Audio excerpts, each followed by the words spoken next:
Okay, hello everyone. I'm Richard Herskowitz. I'm the artistic and executive director of the Ashland Independent Film Festival, and we're here with Jesse Alk, who is the director of the film you just saw, Pariah Dog. And we're going to do a brief Q&A. And you're going to have the opportunity to ask questions, but on our Facebook page. We hope you'll go afterwards, post some questions, and hopefully Jesse will have time during the day to look in on that and respond.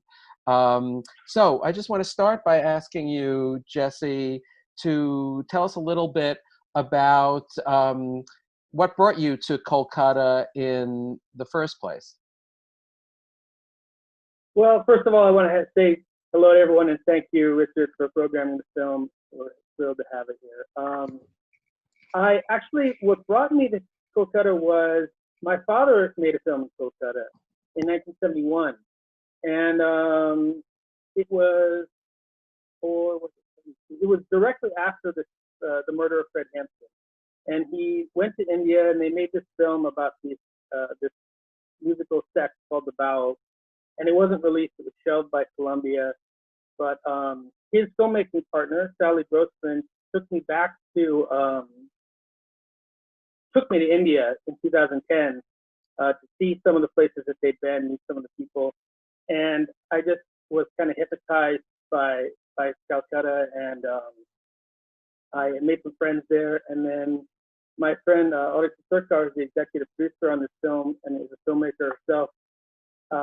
Just invited me to come live with my family, make a film. I'll find you a crew, and I couldn't turn that down. I knew it would be one of those things that I always remembered. I had that offer, and I was planning on going for 6 months, but a lot of setbacks we can talk about. It ended up stretching to 3 years. So. Wow. So what attracted you to street dogs as a subject? The first thing that sort of struck me, this decision to go to India, I'd never really been in India file. I knew my father made a film there. I never expected to go myself, and I had this offer in 2 weeks, like, do you want to come to India? And so I said yes. I didn't do any research or reading or anything. So I got off the plane, and the first thing I saw at the old Calcutta airport, it's been redone now, but it used to be really a small, sort of almost felt like an outpost for this major city. And a dog ran across the tarmac. And I said, what? No, I've never seen that before. And then there were dogs outside in the pickup area. And just from that moment, I was sort of obsessed with the dogs. And I was kind of interested, obviously, like, I have sympathy for the dogs. Your perspective on them changes the more you are around them and are in the city. But it's, a little shocking for us to see, animals in distress, but not that they all are. But I was interested also in how wildlife and animals are sort of integrated in an urban space in India in a way they aren't in Western cities. And that sort of always really just grabbed me creatively. And I really wanted to make a portrait of the city of Kolkata, and I thought I would sort of make it through this perspective of the street dog. There's a political context, as I understand from reading a little bit about the film, that this is a cause in Kolkata, street dog activists who are defending these dogs, and there are people who are trying to get them out of the streets. Could you speak a little bit about that and your relationship to these activists and any involvement they may have had in the film? Yeah, actually, it's not just Kolkata, sort of across India, this conversation is happening about street dogs in particular. What are they going to do about street dogs? And street dogs, India has a huge rabies problem. It's a country that's rapidly changing, and I think that there's a lot of discussion of whether street dogs can be part of that. Now, it's important also to say, these aren't stray dogs. They're native Indian dogs. They've always been sort of semi-domesticated. They're one of the closest things left in the world to the original dog, sort of first domesticated dogs. So they're really village dogs that have been there before the cities. So there is a lot of political activism. We sort of caught this wave, actually. It's happening in the last few years where people are sort of discussing this more and more. And there's an activist community that's out to protect the street dogs. And the community in Kolkata is the one that really they really helped me, because I connected with them immediately in Facebook groups and in person, and sort of asked for interesting people and searched for characters and got a lot of education. You know, I didn't know a lot about street dogs, and it was they really supported the film and still do. So now, but you chose to really focus on the caregivers rather than the activists, and in fact the human pariahs who associate themselves with the pariah dogs. Could you say something about that choice? Yeah, I mean, we see those activists we're talking about in that one scene in the film during that march, and I purposely wanted that in there to sort of give a nod to, like, okay, there's also this happening. But I had the title Pariah Dog from the minute I heard that, you know, the Indian pariah is the breed of that type of street dog, the brown dog with the tightly curled tail. And I said, okay, it's Pariah Dog. And then as we were sort of casting the human characters, we had the idea of pariah, outsider, outcast, who is not fitting into this society in a way, and who's relating to the dogs. And also, you know, my sort of visceral experience of the dogs is that they're lonely. It's just the core component of their life is they long for human companionship still. And so we kind of look for that in people too, maybe people who are unfulfilled or having an existential sort of, why is the world like this? So it was kind of, in some ways, very dissimilar, but they have this sort of unfulfilled quality to them. Can you say anything a little bit more about how you developed relationship with the subjects of the film, and how long, you know, it took to get to know them and decide this one will be included or not? Yeah, it was really interesting because I thought I would just drop in there.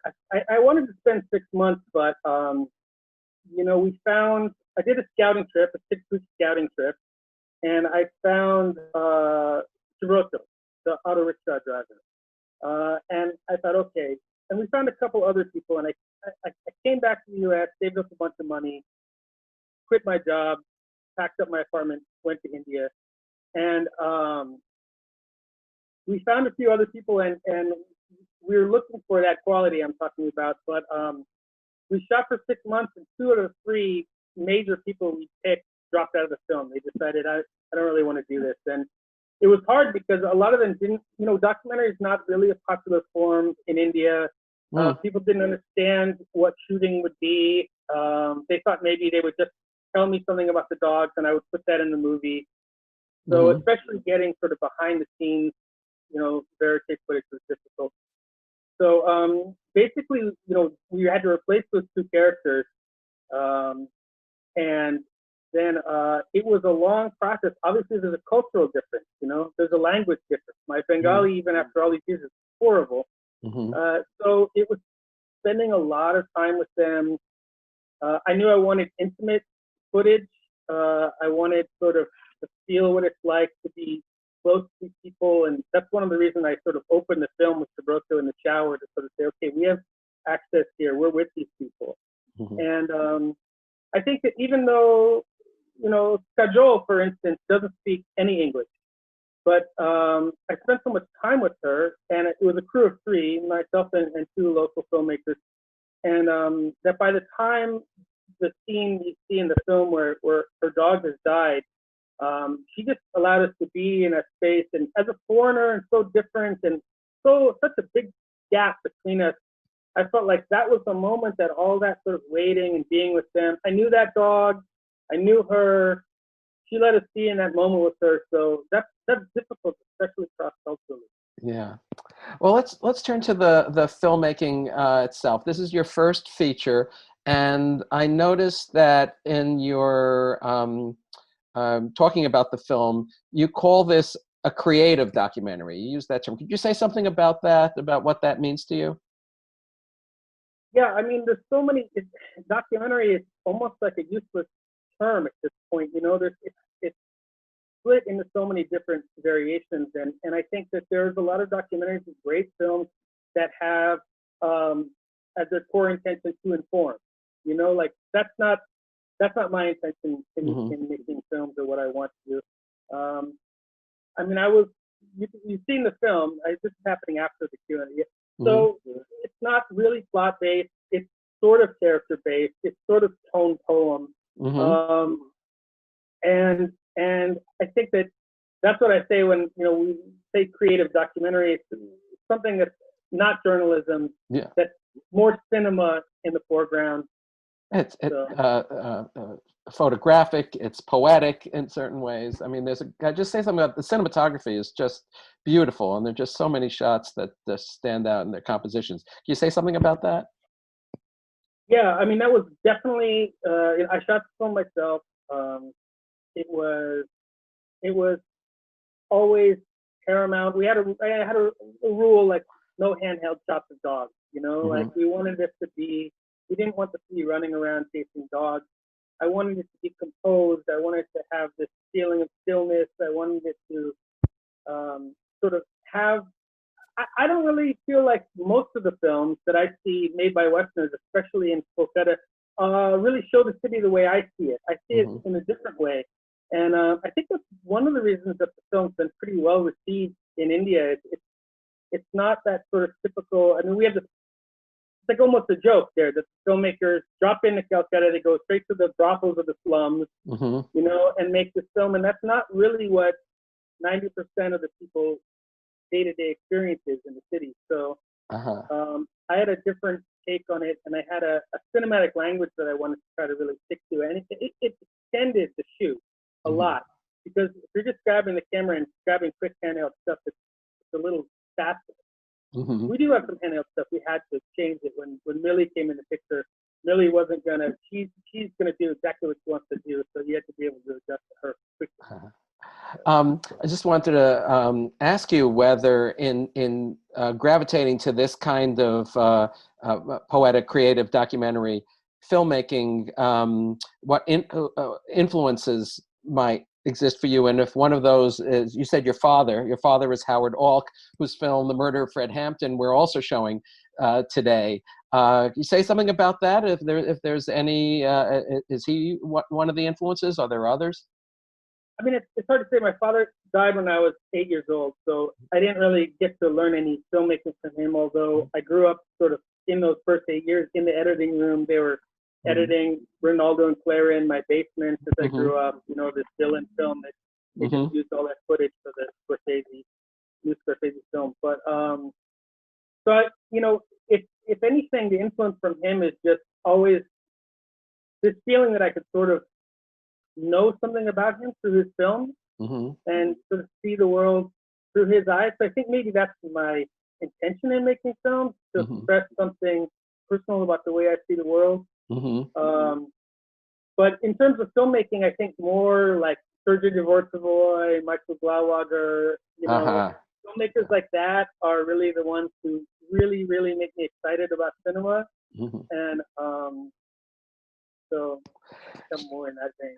Well, Jesse, thank you so much for making yourself available for this Q&A, and I hope you'll have a chance to look in during the day at our Facebook page and see if questions are coming in from our viewers. Thanks again, and next time maybe we'll get to show your film live in Ashland, but I'm thrilled that we found a way to show your wonderful film here. Thanks for having me, and we're working in maybe sometime this year and getting the film out on iTunes. So even though you've just seen it, maybe tell your friends. Hopefully it'll be up pretty soon. And thanks again for having me. Thank you.